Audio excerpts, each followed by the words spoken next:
No!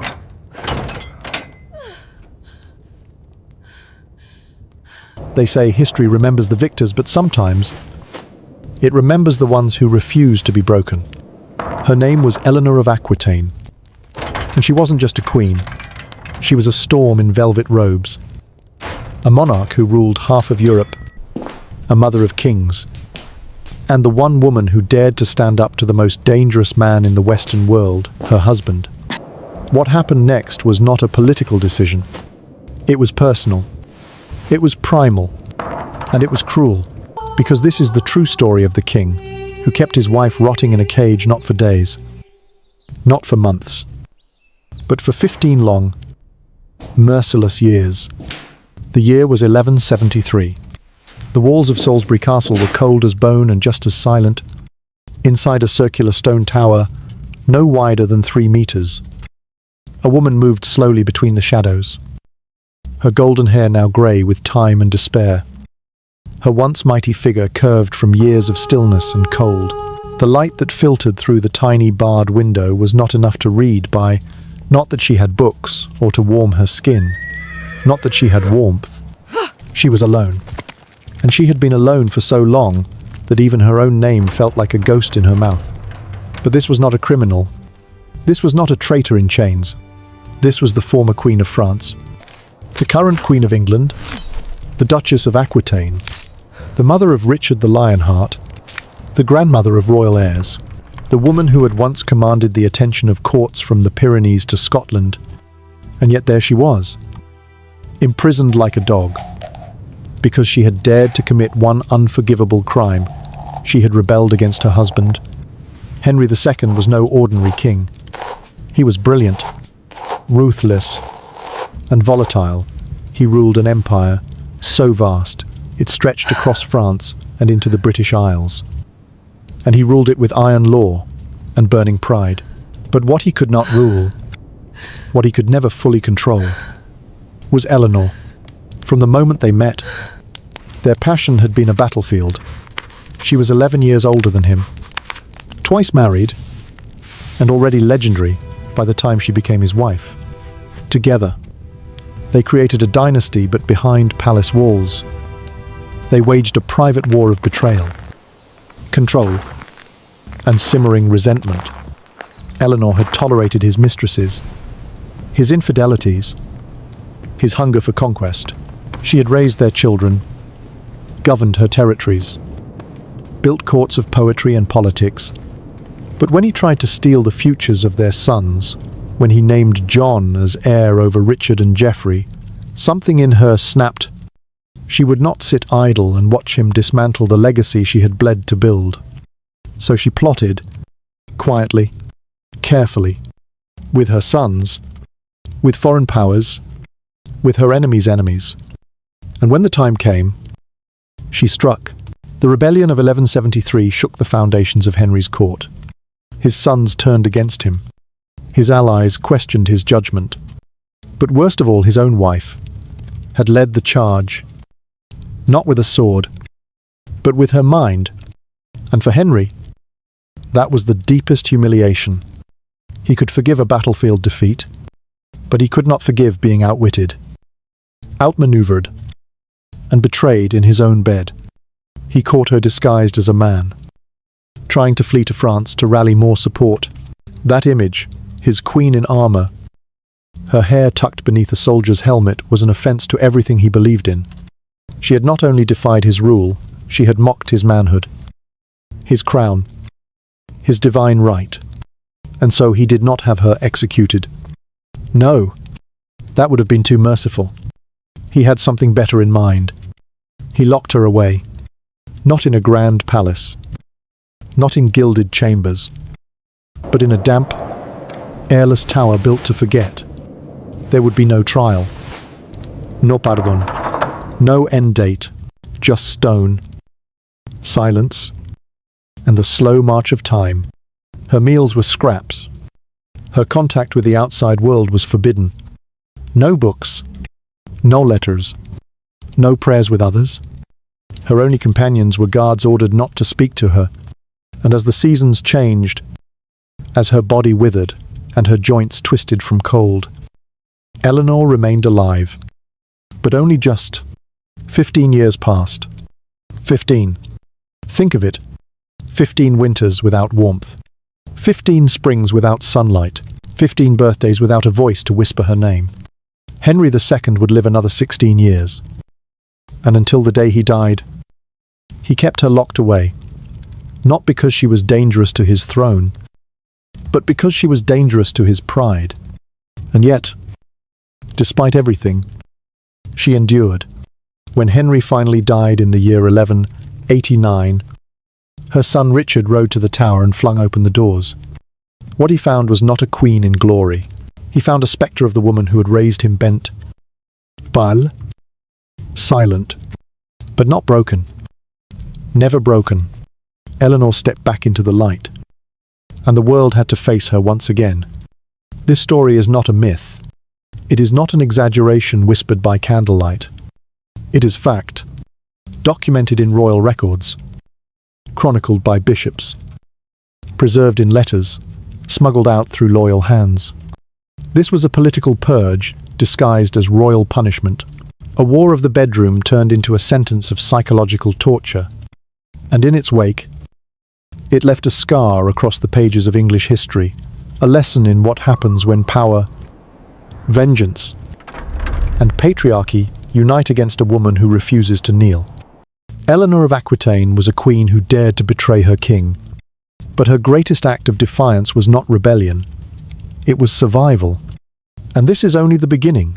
In the next chapter, we will return to her youth, to the duchy where her legend was born, and to the kings who underestimated her for the last time. Because before she was caged, she ruled, and before she ruled, she rose from the bloodlines of power into the heart of empire. The queen who defied two kings, the woman who mothered two more, the prisoner who outlived her captor. This is her story, and it's not over. Long before the stone tower, long before the silence, long before her name was reduced to whispers and memories, Eleanor of Aquitaine was a girl standing at the gates of history, born in the year 1122, not merely into nobility, but into power. She inherited the Duchy of Aquitaine after the sudden death of her father, William X, making her one of the most sought-after heiresses in all of Christendom. At only 15 years old, she was already more powerful than many kings, her lands sprawling, her lineage unshakable, but her name, a promise of alliances and wealth. But what no one expected, not her tutors, not her court, not even herself, was that she would marry not one but two kings and leave both trembling in her wake. Her first marriage, arranged with diplomatic precision, bound her to Louis VII of France, a man more monk than monarch, more prayer than politics, more purity than passion. They were opposites in every conceivable way.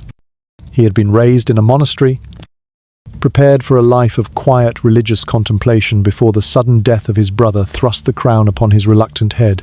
She, on the other hand, was fire wrapped in silk, a woman of wit, taste, boldness, and laughter, a lover of music, poetry, and the company of brilliant minds. While Louis saw the world through the eyes of a penitent, Eleanor saw it as a court to be danced through. Their marriage, which should have united France and Aquitaine into a single, unbreakable empire, became a litany of frustrations and disappointments. Louis expected obedience, piety, stillness. Eleanor gave him opinions, presence, and ambition. And when the Second Crusade called them eastward in the year 1146, she went, not as an ornament, but as a commander in her own right, bringing her own soldiers, her own banners, her own voice. It was in Antioch that the rumors began, whispers that she had grown too close to her uncle, Raymond of Poitiers, Prince of Antioch, a man known for his charm, his cunning, and his appreciation of Eleanor's intellect, though there is no definitive proof of betrayal. What mattered was not truth. It was perception. Louis, humiliated and suspicious, dragged her from the east back to France, and the divide between them grew as wide as the seas they crossed. Upon their return, their inability to produce a male heir became the final wedge. In the year 1152, the marriage was annulled on the convenient grounds of consanguinity. But everyone knew better. Eleanor had not only failed to submit, she had dared to shine. But where other women might have retreated in disgrace, Eleanor moved like a queen on a chessboard. Within 8 weeks of her annulment, she shocked the courts of Europe by marrying again. This time not to a pious monk king, but to a storm in human form. Henry Plantagenet, Duke of Normandy and Count of Anjou, 11 years her junior, with ambition burning in his veins and a fire behind his eyes that mirrored her own. It was a union of steel and wildfire. Henry was not yet king when they wed, but his path to the throne of England was all but assured. In 2 short years, he would be crowned Henry II, and Eleanor would become queen of a kingdom whose influence extended from the green hills of Ireland to the rocky peaks of the Pyrenees. Their marriage was not one of quiet affection, it was a collision of titans. Passionate, volatile, strategic, and at times, chevaucheur. Together, they formed an empire that dwarfed that of France. Their lands stretched across what would one day become the United Kingdom and deep into the heart of continental Europe, creating a political entity historians now call the Angevin Empire. They had 8 children. Among them were names etched in legend: Richard the Lionheart, John Lackland. But the children would not unite the marriage. They would become weapons in it. In the early years, Eleanor and Henry were unstoppable. She ruled Aquitaine with the same authority her father once had, riding through her territories in armor, administering justice, holding court, patronizing troubadours and poets who gave birth to the culture of courtly love. Her court in Poitiers became the envy of Europe, a place where art, politics, and philosophy met in candlelight salons and nightly tournaments. But the flame that burned so brightly could not burn forever. Henry was relentless in his desire to centralize power. He moved through his realm like a general, consolidating control, crushing dissent, outmaneuvering enemies. But in Eleanor, he met an equal, and over time, equality turned to rivalry. Admiration curdled into resentment, and passion fractured into something colder, darker. The final cracks emerged, not in public, but in the private wounds they inflicted upon each other. Henry was not a faithful man. His affairs were numerous. Some tolerated, others less so. But it was not his infidelity that broke Eleanor's pride. It was his favoritism. He favored their youngest, John, a boy cunning and soft-handed, over the older sons, especially Richard, who Eleanor had long groomed for kingship. She believed in merit. Henry believed in control. And control, to him, meant keeping the reins of power where he could see them. When Henry publicly elevated his mistress, Rosamund Clifford, installing her in a manor near the palace, and parading her beauty like a jewel, Eleanor felt not just the sting of betrayal, but the burn of public humiliation. She had endured much in the name of duty. She had worn the crown, raised the heirs, governed the lands, but to be discarded like a pawn that she would not accept. So she turned to her sons. It began with whispers, letters, quiet conversations behind closed doors, then strategy, rébellion. Alliances forged not with husbands, but with former enemies, even with Louis, the man who had once cast her aside. In the year 1173, the sons of Eleanor and Henry rose up to challenge their father, and behind them stood a queen no longer content to kneel. History would remember the rebellion as a family dispute, a failed uprising. But beneath the banners and battlefield betrayals, It was something more. It was Eleanor's last bid to correct the course of a kingdom spiraling into tyranny. She had seen too much, lost too much, borne too much to let it all burn, for the vanity of a man who no longer saw her as partner. Only problem. But she miscalculated, or perhaps she underestimated how far Henry would go. When her role in the rebellion was discovered, he did not execute her. He did not exile her. He caged her. This marriage, once hailed as the unification of power and brilliance, had devolved into a prison, and she was its most valuable captive. And yet, even as the tower closed around her, even as the years ahead darkened, the story of Eleanor of Aquitaine had not yet reached its end. For queens, real queens, do not die in silence. They wait, and when the time is right, they rise. Let us return now, in the soft hush of candlelight, to a time when the corridors of the royal palaces were lined not just with tapestries and guards, but with whispers. Whispers that grew heavier with each passing year, curling behind closed doors, resting on the lips of servants, clinging to the velvet gowns of queens. It is in such silence, heavy, and knowing, that power begins to shift, not with swords, but with secrets. And at the center of this silence was Eleanor, once queen of 2 realms, now wife to a man who had stopped looking at her like a partner, and started looking at her like a problem. The fire between Eleanor and Henry had long since cooled.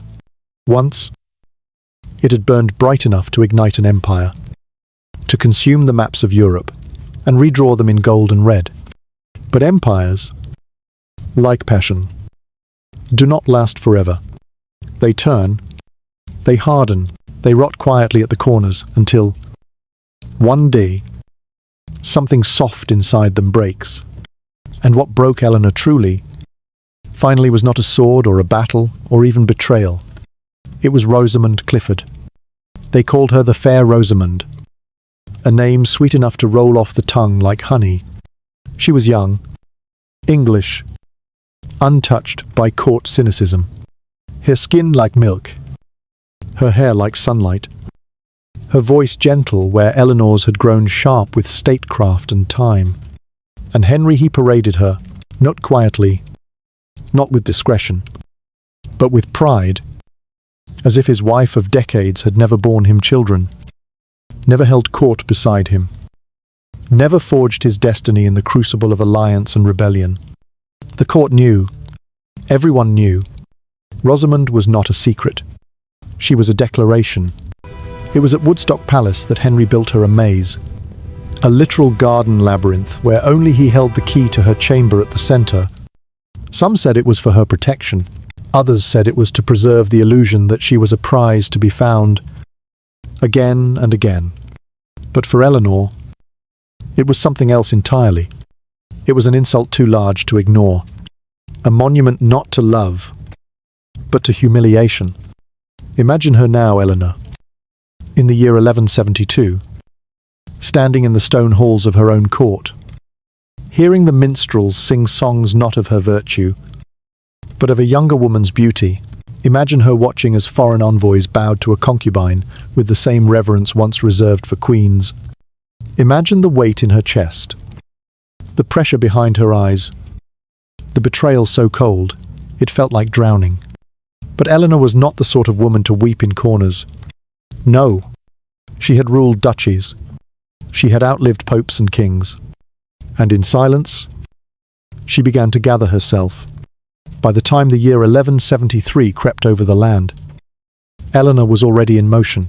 It began, as most rebellion do, not with war drums, but with whispers. She spoke to Richard and Geoffrey, her sons. She wrote coded letters. She sent word through loyal vassals in Aquitaine. And slowly, the web began to form. Henry had long intended to divide his empire among his sons, but in the manner of kings, he favored control above fairness. He sought to give John his favorite, the youngest lands and powers beyond what had been promised. starving Richard and Geoffrey of their rightful inheritance. To Eleanor, this was not only a political error, it was a provocation. Richard was her son, the one she had raised with fire in his blood. To see him passed over, to see his future bartered for the affections of a younger boy, was to see history repeat itself. And Eleanor did not intend to be written out again, so she turned her heart into a weapon. She encouraged her sons to rise. She sought alliance with the French crown, yes. Even Louis, the first husband who had dismissed her as an inconvenience. In politics, the pride is often a luxury, only the defeated afford. The rebellion that followed shook the foundations of Henry's realm. 3 of his sons, Henry the young king, Richard, and Geoffrey turned against him, declaring their intent to divide and rule the empire by their own hands. Castles were seized, allies were turned, borders erupted in violence, and behind it all, Eleanor, now in her 50s, guided the pieces across the board like a masterful queen in a game of kings. But games played too long attract attention, and queens who plot against kings must pay a price. Henry moved quickly. He struck at Aquitaine, at Eleanor's stronghold, where she had rallied support, and there, in a moment that would shift the rest of her life, Eleanor was captured. She was disguised as a man when they found her, wrapped in cloak and mail, hair hidden beneath a helmet. She was riding to France to coordinate more support. But betrayal has many eyes, and someone had spoken. She was intercepted near the border, unmasked, not just in clothing, but in strategy, and when Henry saw her, saw what she had become, his queen, now a rebel, wearing the garb of war, it broke something inside him that would never heal. This was no longer a marriage. This was war, and Henry, in his fury, did not spill her blood. He chose something slower. He ordered her imprisoned, not in a dungeon dripping with chains, but in a prison built from silence, solitude, and the slow erosion of hope. Eleanor was taken first to Chinon Castle, then transferred from one stronghold to another, as if she were a dangerous relic rather than a wife and mother. The final destination would be Salisbury, but it was not the location that made her sentence cruel. It was the design of it. No court, no trial, no official record, just absence. She was to vanish from the world, without noise, without closure, and Henry made sure of it. Servants were instructed not to speak to her. Letters were denied, visits forbidden. She was denied even the comfort of books or prayers said in the company of others. She was kept alive, barely fed, occasionally bathed. Her clothes left to rot on her skin, but her spirit was the true target. This was not justice. It was vengeance written in stone and silence. Outside, the world moved on. Rosamond Clifford died young, some say from illness. Others whispered darker tales. Henry grew older, more bitter. The rebellion was suppressed. Richard and Geoffrey submitted. For a time, but Eleanor remained locked away.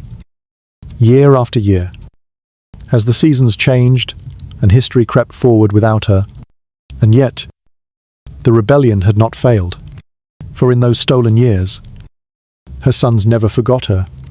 They would rise again, and one of them, Richard, her lion-hearted boy, would one day return not only to free her from the cage, but to place the crown back where it belonged, in the hands of the woman who had never stopped being queen, even when the world tried to erase her.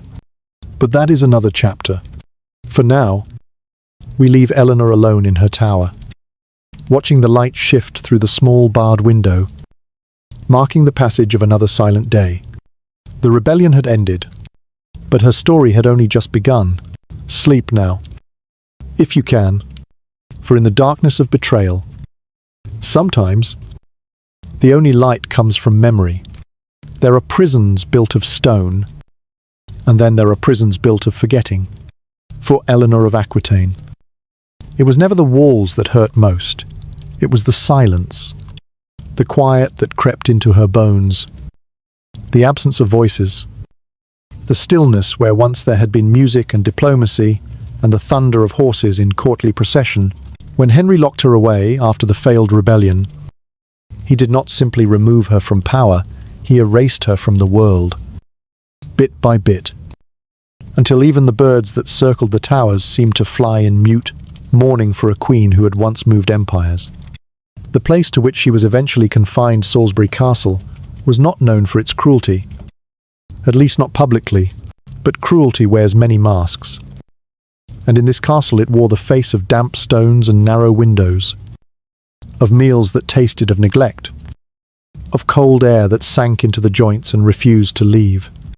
The room was round, barely wide enough for a full stride, with a low ceiling that forced even a queen to stoop as if bowing to her new reality. A single barred window offered a sliver of light by day and a thin stream of starlight by night, though both seemed more like taunts than gifts, reminders of the world she could no longer touch.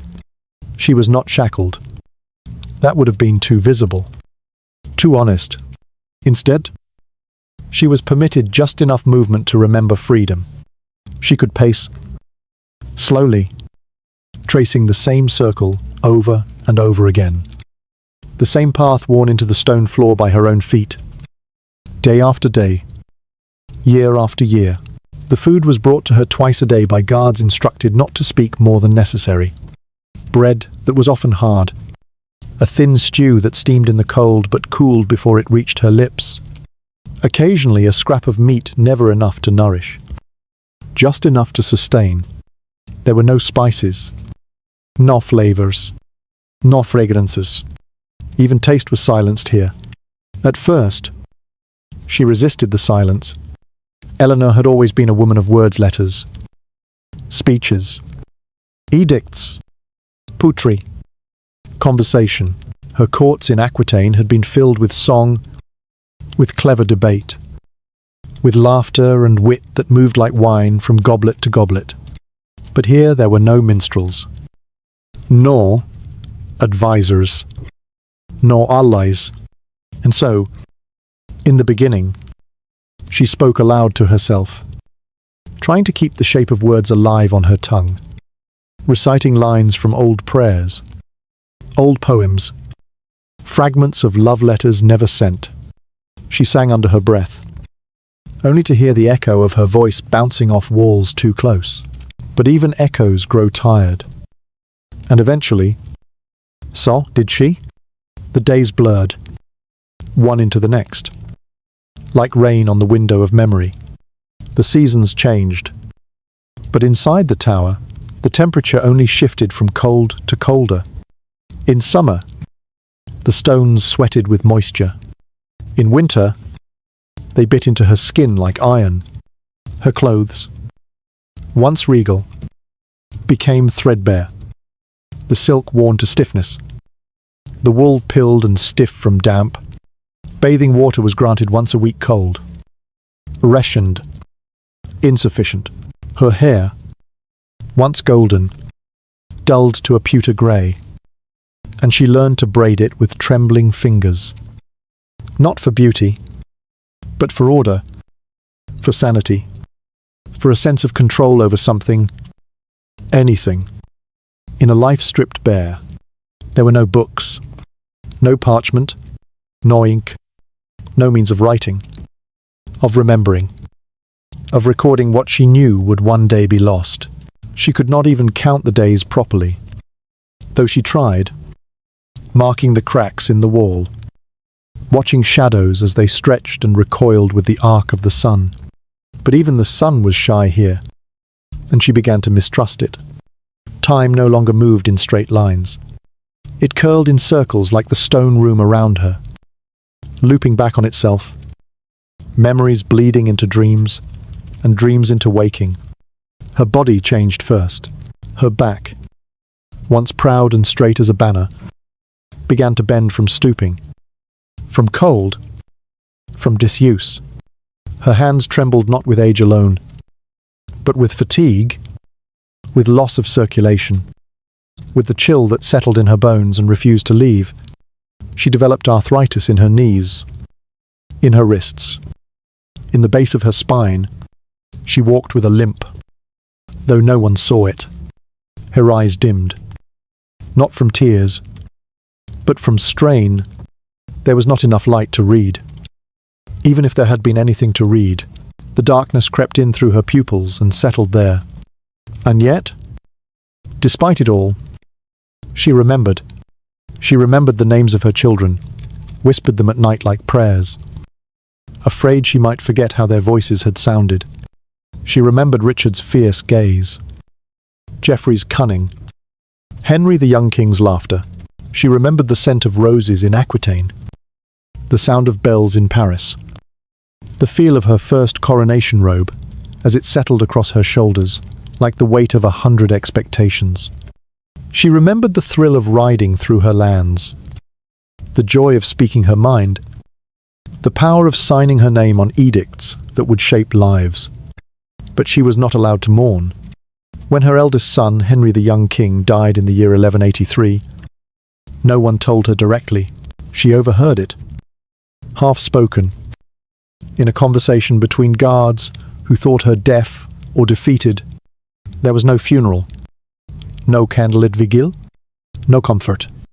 Just the knowledge that the boy she had borne, who had once wrapped his tiny fingers around hers in the cradle, now lay in a tomb she would never see.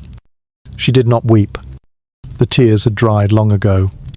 Instead, she sat with her back against the stone wall and closed her eyes until the world quieted. There were moments of madness, too, not the kind that rants or screams, but the kind that walks in slowly and rearranges your mind. She saw shapes in the stone, faces in the grain of the wooden door. She began to speak to the birds outside the window, naming them, inventing backstories, imagining that one day they would carry messages for her, as in the old tales. Sometimes she forgot her age. Other times, she felt every hour of it pressing against her like chains made not of iron, but of memory. Yet the silence never truly won, even as her body withered. Her mind, deep beneath the fog, held on to its edges.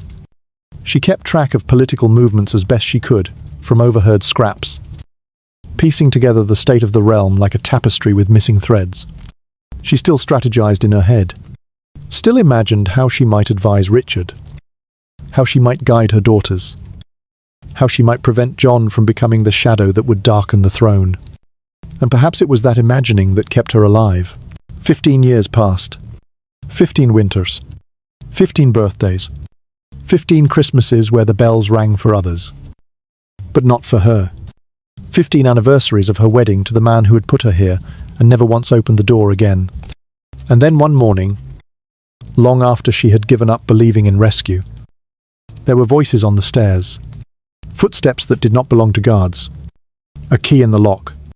The door creaked open, and in the golden morning light stood her son, Richard, not a boy, not a prince, but now a king. Henry II had died.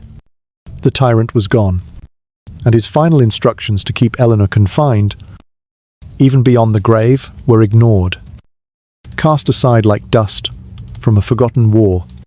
Richard had come not only to free her, but to place the world back into her hands. But that is the beginning of another story. Tonight, we leave Eleanor still seated on the floor of her tower, staring at the light flooding through a door she thought would never open. The silence is broken. The Queen has been remembered, and history will never be the same. When the door opened after 15 winters, it did not creak like in stories, nor did it burst with royal trumpets or the cry of revolution instead. It moved quietly, as if reluctant to disturb the silence it had helped preserve for so long, as if the very hinges understood that this was not an entrance, but an undoing.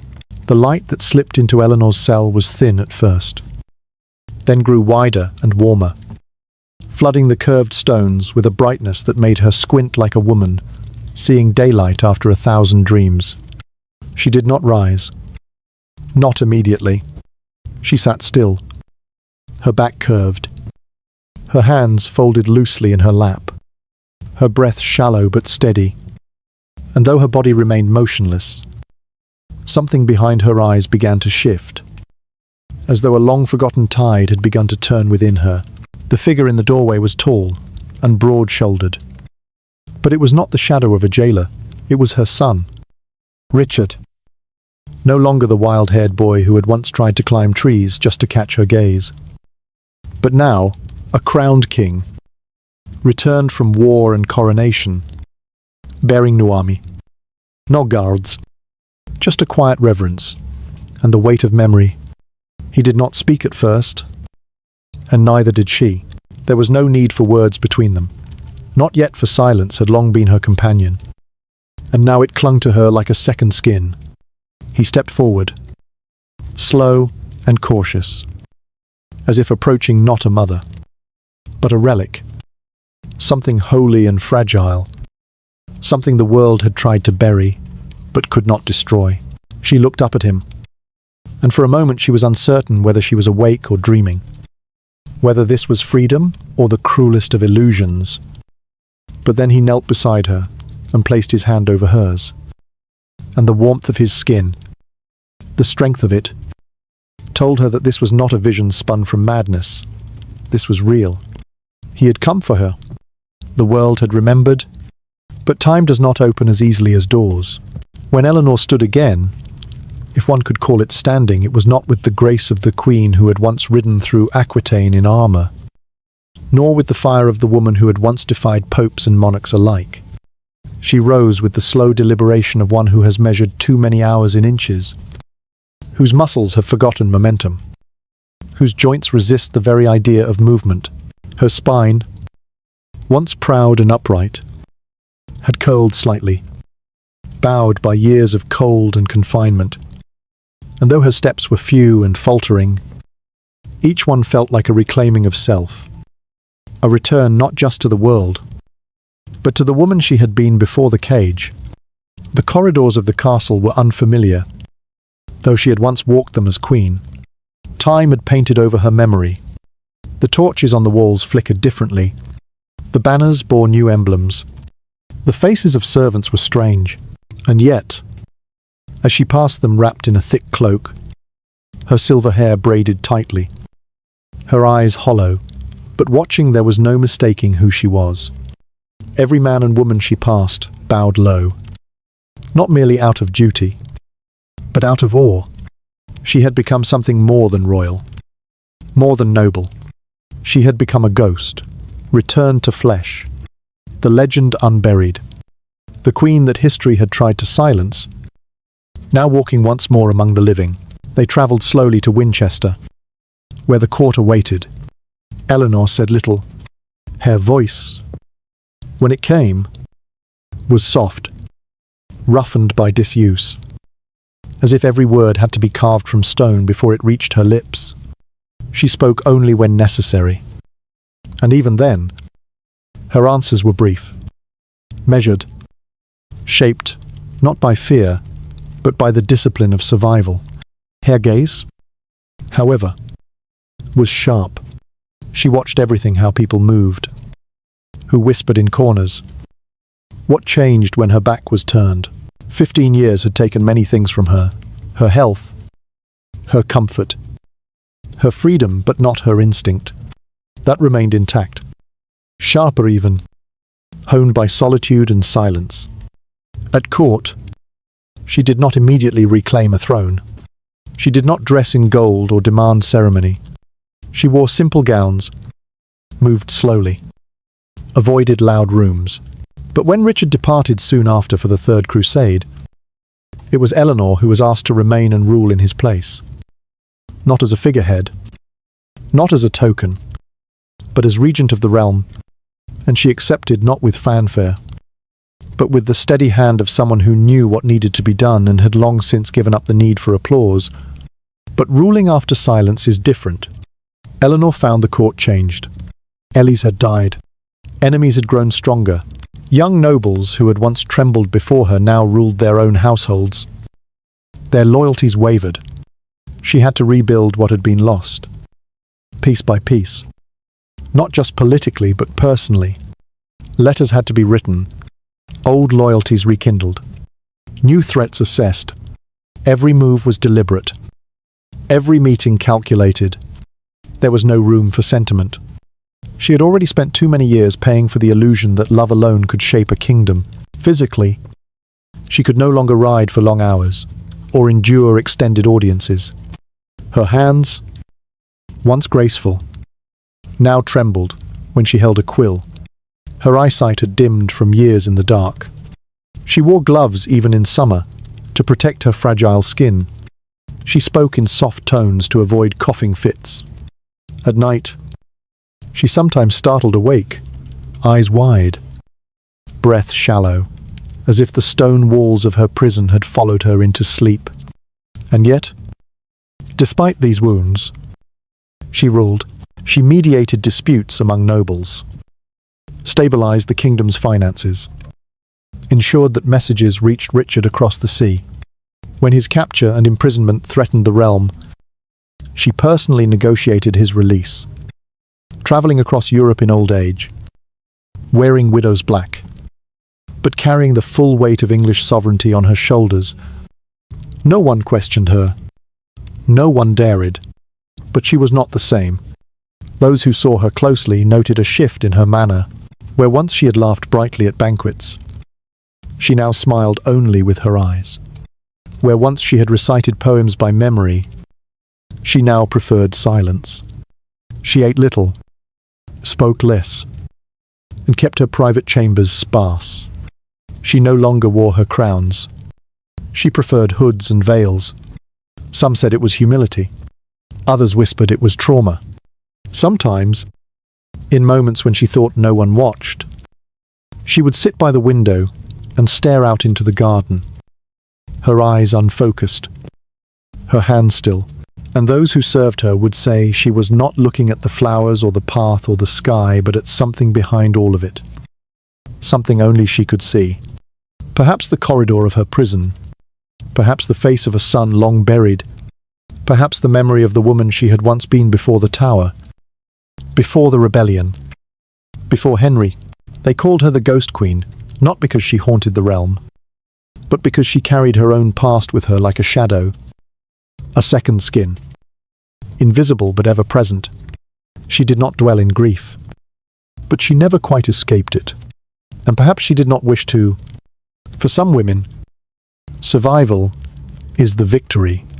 For Eleanor, survival was not enough. She returned to power, not to reclaim what was lost, but to build anew, to write her name into history, not as the wife of a king, but as a queen who endured kings, outlasted them, surpassed them, and yet, in quiet moments, when the court was asleep and the fire burned low, Eleanor would walk the halls of her palace with slow, silent steps. She did not seek company. She did not speak to the guards. She moved like a memory, cloaked and still, as if retracing paths only she remembered, as if listening for the echo of her own past, one that had been silenced for too long, and now hummed beneath her every breath. She was not just the queen returned. She was the ghost who refused to vanish. And her story, like the sound of her steps in the midnight corridors, was far from over. There is a kind of widowhood that wears black, that walks behind a coffin, that receives murmured condolences and returns home to rooms half full of memory. But there is another kind of widowhood that comes long before death, a silence that settles in the bed where once warmth lived, a disintegration not marked by mourning bells, but by the absence of words, glances, touch.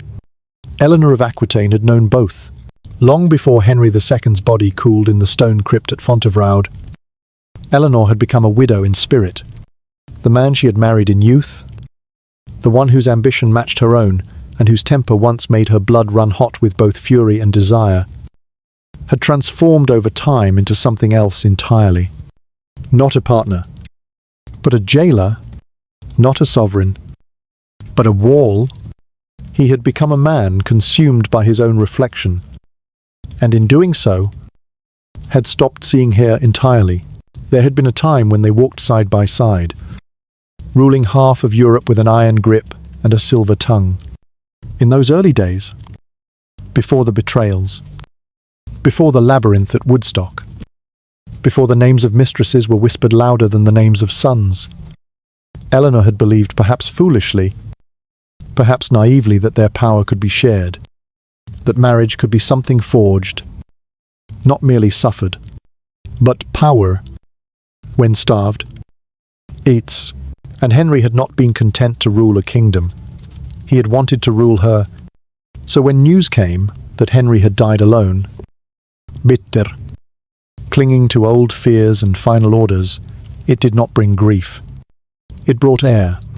It brought the soft opening of a cage door that had long rusted shut, not just in the towers where she had been held, but in the inner chambers of her life, and in that quiet release. She did not weep. She did not scream. She did not pray.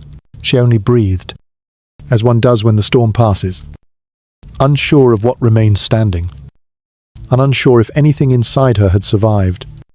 His final command had been clear, that she should never be released. Not even after his death. He had left instructions written, sealed, witnessed that the Queen of England should remain under watch, confined not in chains but in vigilance, as if even beyond the grave, he feared what she might become, as if he knew that, given the chance, she would rise again. And she did. Richard, now king, now lion-hearted, chose not to honor that command. Perhaps out of guilt, perhaps out of love, perhaps because he understood, better than any, what it meant to be caged by blood. He opened the doors, and Eleanor stepped into widowhood, not as a grieving wife, but as a sovereign reborn. She did not attend Henry's burial. Let others walk the stone path to the abbey. Let others speak of legacy and lineage. Let the priests chant for his soul. She had already buried him in her heart long ago. What was left to say at a tomb, when all the words had rotted in a prison cell? And yet, in the years that followed, Eleanor wore her widowhood like armor. She dressed in darker shades. Yes, but not out of mourning. She cloaked herself in shadow, not to honor the dead, but to remind the living that she had seen death and walked away. Her presence became austere. Unadorned. No more jewels. No more silken displays. Her beauty had aged. Yes, but it had not vanished. It had transformed, hollowed into something fierce, like the sharp line of a mountain worn by wind. She no longer needed to charm. She only needed to speak. She governed in Richard's absence with a hand so steady that even her enemies watched in silence. She negotiated treaties, stamped decrees, quelled disputes, and when the time came, travelled across Europe to arrange his release from captivity, a task no man could have completed with more precision, more grace, or more cold resolve. But even as she moved through councils and courts, Eleanor was still, in many ways, alone. Widowhood follows, not only in rituals and robes, but in rooms where voices used to echo, in nights where the absence beside you is louder than any scream. And though Henry had become her captor, though he had tried to erase her, there had once been moments real, fragile, fleeting, when they had known each other not as rulers, not as enemies, but as man and woman.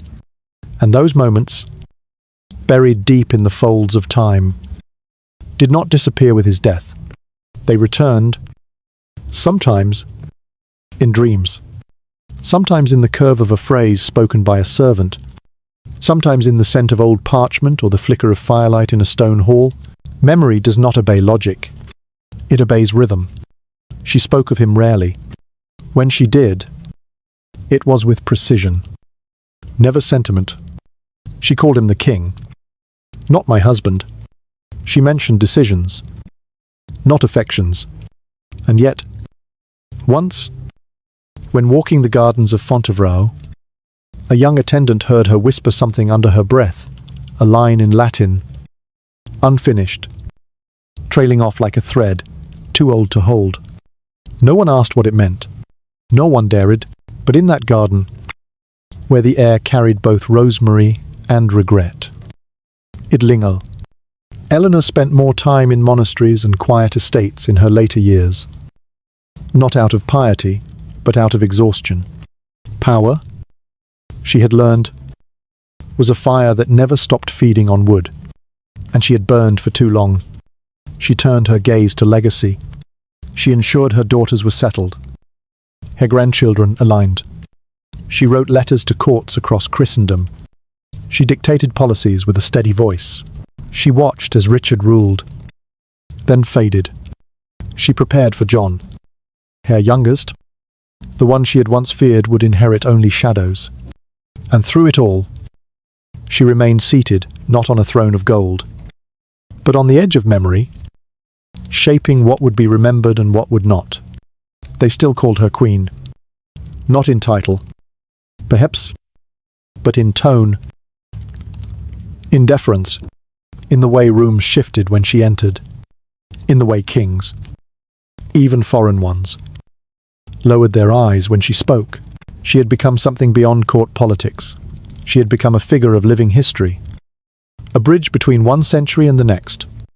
But late at night, in her chambers, when the wind moved through the stones and the candlelight flickered low, Eleanor sometimes stood at the window and looked east, not to Jerusalem, not to Rome, but to England, to the land that had taken so much from her, to the country she had ruled, then been exiled from, then ruled again. And she did not smile, she did not cry. She simply watched, as one does when the thing they loved most and feared most are the same. In the final years of her life, she returned once more to Fontevraud, where Henry had been buried. She did not come in ceremony. She arrived quietly, with only a few attendants, and asked for solitude. She sat near the stone effigy of the king who had once kissed her lips and later signed her imprisonment. She looked upon the carving of his face, not in rage, nor sorrow, but with the gaze of a woman who had endured everything he had tried to destroy. She did not speak. She stayed for hours, and when she left, she did not look back. They would one day be buried near each other, not by her wish, but by the church's sense of symmetry, and perhaps that was fitting. Tools of eins, two legends, two scars in the same stone floor. History would call them a dynasty. But she knew better. They had been a war, and she had survived it. That is what mattered. She was not only the widow of Henry II, she was the last voice of Eleanor the Queen, and she had outlived them all. It is one thing to survive, and quite another to return. For most, the years Eleanor of Aquitaine endured in that tower would have been the end not just of freedom, not just of youth, but of presence. The world moves on, and time, when unkind, does not wait for queens. But Eleanor was never most. She was not meant for erasure, and though she walked the earth again as an older woman, cloaked in black, her body bent by winter and silence, there was still something in the way. She carried herself a quiet defiance that told even the most arrogant lords you are not standing before a relic, but a storm that remembers how to roar. She rose not through revenge, nor through proclamation. She rose through action. When Richard left for the Holy Land to lead the Third Crusade, he did not name a council of noblemen to rule in his absence. He named Eleanor, not out of sentiment, nor pity. He named her because she was, quite simply, the only one who could. The kingdom she governed was not the one she had once known. England was tired, bled from wars, restless under taxation, and suspicious of every new hand that touched its gold. There were whispers in every town about brothers who plotted, about nobles who schemed, about whether the Lionheart would ever return. It was a kingdom that needed more than strength. It needed memory. It needed someone who had been forged in fire, So Eleanor ruled. She issued writs. She oversaw treasury accounts. She mediated quarrels between powerful barons, whose loyalty was always shifting, whose ambition never slept. She walked through Winchester, through Westminster, not with a procession, but with a presence. Servants and courtiers alike moved aside, not out of fear, but out of gravity. She carried her years like a mantle, her silence like a shield. She visited monasteries and royal households. She summoned old allies.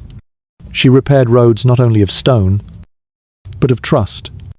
Where others sent soldiers, she sent letters. Where others raised taxes, she raised expectations. And it worked. The realm held, but then came the news, slow and terrible. Like a shadow stretching over water, that Richard had been taken captive on his return journey from the Holy Land, that he was a prisoner of the Holy Roman Emperor, that his ransom would bleed England dry. And once again, Eleanor rose. She was in her 70s, and yet she mounted a horse. She crossed rivers, climbed mountain passes, sat at cold tables, with kings who had once feared her, and now barely recognized her. She negotiated with the Pope, with the Emperor, with envoys who treated age like weakness, only to find themselves outmaneuvered by a woman who had once played chess with kingdoms. She returned not just with an agreement, but with a plan. The ransom would be raised, gold and silver, pounds and pence, from cathedrals, from nobles, from citizens, from her own lands. She spoke in churches, standing beneath stone arches as old as her bones, speaking with a voice that cracked only at the edges. She told the people their king would return, and they believed her not because of loyalty, but because Eleanor had never promised anything she did not intend to make true. And so, the kingdom gave. They brought coins in baskets, jewels from hidden boxes, taxes paid in advance, offerings placed in trembling hands. And when Richard was finally released, when the empire that had caged him was forced to yield, it was not by armies or threats. It was by Eleanor. She had freed him, just as he had once freed her. And yet, even with her triumph, she did not return to celebration. She did not call for feasts or songs. She returned quietly, slipping back into the rhythms of governance. The crown did not sit on her head, but it moved where she moved. When Richard came home, scarred but whole, he kissed her hand, not as a son, but as a king honoring the only person who had ever rivaled his will. But time, even to queens, makes its claim. The years caught her slowly. Then all at once, she felt it in the mornings, in the ache of her joints, the tightness in her chest, the weight of her own crownless brow. She no longer rode far, no longer stood for long hours in council. She spoke more through messengers, through scribes, her hands wrapped in cloth to steady the quill. She slept less, dreamed more, remembered things in fragments, not stories, but the realm still turned to her. When Richard died in battle like a knight from the stories, he had always believed Eleanor did not crumble. She bowed her head. She wrote his eulogy herself. And then she turned, once more, to the question of succession. It would fall to John. John, the child once ignored, the boy born from Henry's preference and Eleanor's quiet fear, the one she had tried to keep far from power. Now he would wear the crown. And she, once again, would make peace with history. She met with him, spoke with him, warned him, watched him, and then, at last, she asked to leave court. She did not retire in defeat. She withdrew with the dignity of a mountain receding into fog. She chose Fontevraud, the abbey where she had buried so many Henry, Richard, even her daughter, a place of stone and quiet, a place where her name was still spoken in whispers, not as a threat, but as a prayer. There, She walked the gardens each morning, her steps slow, her breath measured, the sun catching the edge of her veil like a final crown. Novices bowed as she passed. Not knowing whether to speak, she offered them gentle nods, spoke rarely, read when she could, listened to the choir with closed eyes. Sometimes she would touch the tomb of her husband, not with affection, but with acknowledgement. They had built something. After all, it had been flawed, it had been brutal, but it had endured. And in the quiet of the abbey, among the stone and the silence, Eleanor wrote her final letters, not to kings, not to popes, but to grandchildren, to nieces, to abbots and abbesses. She passed down stories, warnings, maps of the heart written not in ink, but in scar. When the time came, and it always comes, she did not resist. She lay upon her bed, not regal, but real. Her final words were not recorded. Perhaps she said nothing. Perhaps she simply closed her eyes and let the centuries pass through her like wind through an open window. They buried her beside Henry, beside Richard, the man who had caged her, the son who had freed her. But history does not bury Eleanor of Aquitaine. She rose in life. She rose in widowhood. She rose in legend. And tonight, as you drift into sleep, let your breath follow the rhythm of hers, the one she carried through war and silence, through birth and betrayal, through exile and empire. For some queens rule from thrones, but the ones who rise again, they rule forever. History remembers many things: crowns, treaties, battles, the rise and fall of kings, but it often forgets the bruises beneath the robe, the cold stone beneath the throne, the echo of a woman's voice left unanswered in the corridors of power.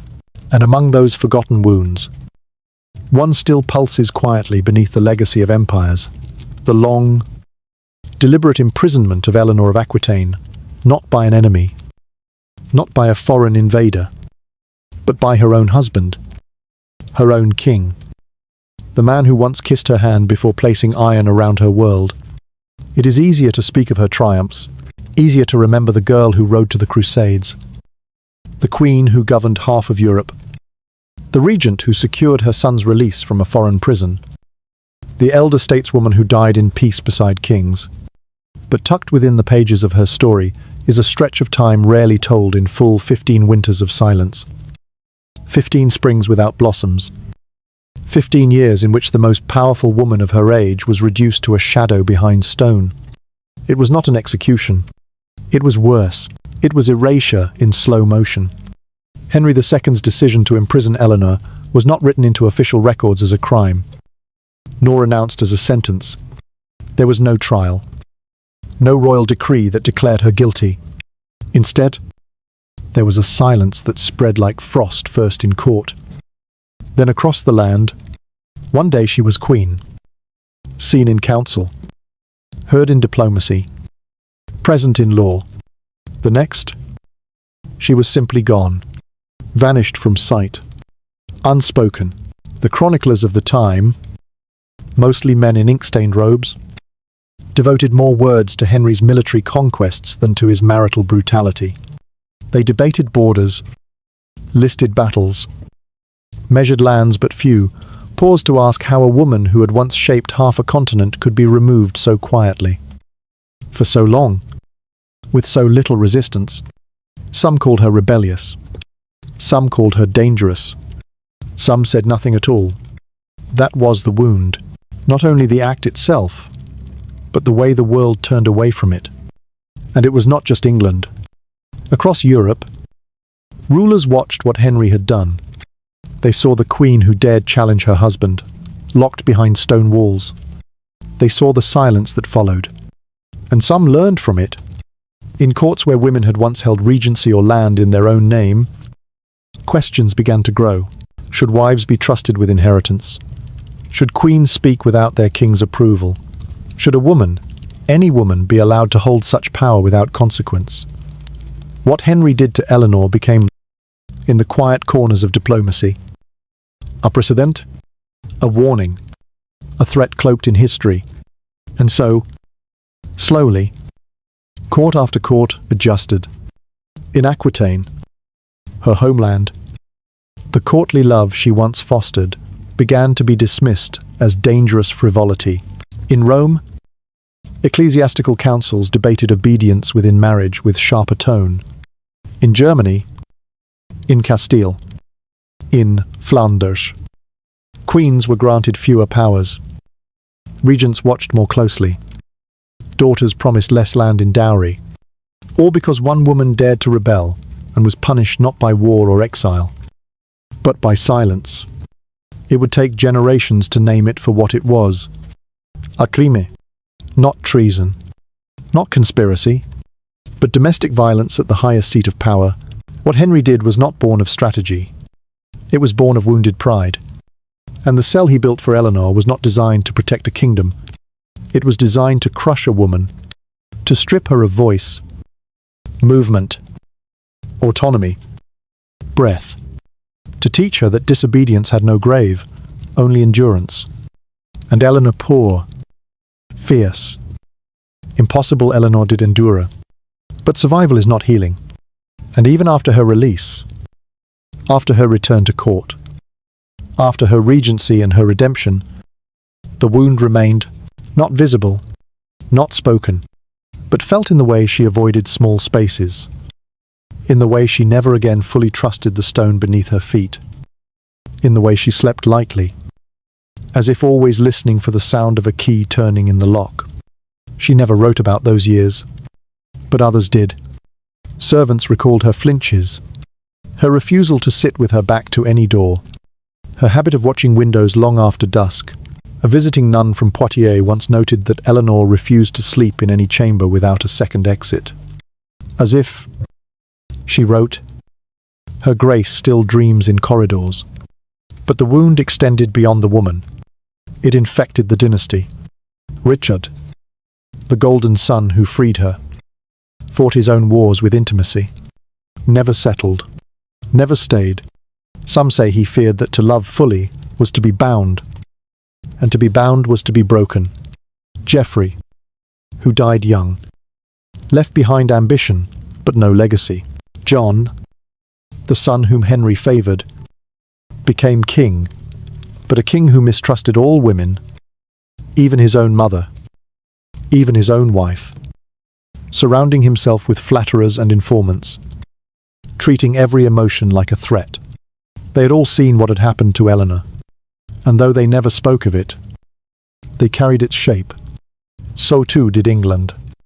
In the decades that followed Eleanor's death, Queen's consort were increasingly ornamental. Powerful women were painted as witches, as attentresses, as threats. Isabella, Anne, Catherine, one by one. History repeated itself, and at the root of it, often unspoken, was the old lesson, never challenge a king. That is why the wound still lingers, because it was never truly dressed, never publicly named. It sits in the archives as a gap in the record, a long silence between pages, a queen removed and then returned without explanation. And yet, perhaps because of this, it is also the wound through which Eleanor lives, not just in stone statues or royal tombs, but in the quiet defiance of women who remember her, in the scholars who now name her captivity as political violence, in the girls who study her life not as a romance, but as a revolt. She lives in the idea that silence, too, is history, that to disappear is not the end, that sometimes the most dangerous woman is the one who endures long enough to be remembered. So tonight, as you lie still and let the world go quiet around you, think of the room that held her for 15 years. Think of the woman who refused to let it define her. Think of the stories that go unrecorded, of the wounds that do not bleed but ache.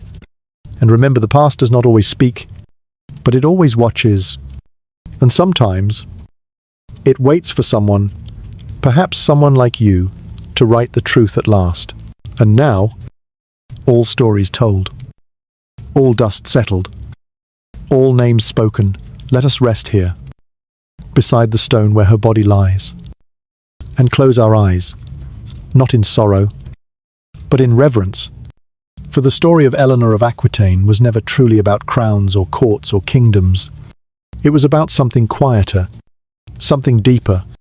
It was about the kind of strength that does not raise its voice, does not strike back, does not demand to be seen, but endures.